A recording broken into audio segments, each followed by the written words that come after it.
মুহূর্তের বড় খবর, আর্জিকর ধর্ষণ ও খুন মামলায় সিবিআই এর সাক্ষ্য গ্রহণ শেষ।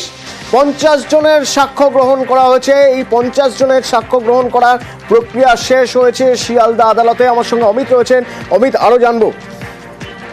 শিয়ালদার অতিরিক্ত জেলা ও দায়রা আদালতের রুদ্ধতার কক্ষে আমরা দেখেছি যে বিচার পর্ব চলছিল 11 নভেম্বর থেকে সিবিআইয়ের তরফে যে 50 জন সাক্ষীর কথা বলা হয়েছিল যারা আদালতে সাক্ষ্য দেবেন, সেক্ষেত্রে আজকে এই সাক্ষ্য গ্রহণ পর্ব শেষ হলো।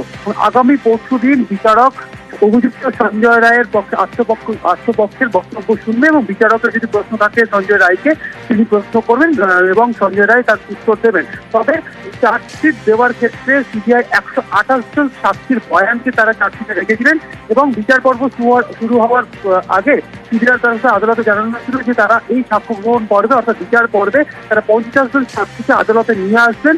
এরা গুরুত্বপূর্ণ সাক্ষী এই তদন্তের ক্ষেত্রে বা এই মামলার ক্ষেত্রে যাদের সাক্ষ্য গ্রহণ পর্ব আদালতে আজকে সমাপ্ত হলো এবং আগামী পরশুদিন সঞ্জয় রায়কে আদালতে পেশ করা হবে। ওই দিন সঞ্জয় রায় আদালতের সামনে তার নিজের বক্তব্য আদালতের সামনে রাখবেন এবং বিচারক যদি মনে করেন তাকে প্রশ্ন করবেন তাহলে তাকে প্রশ্ন করবেন বিচারক।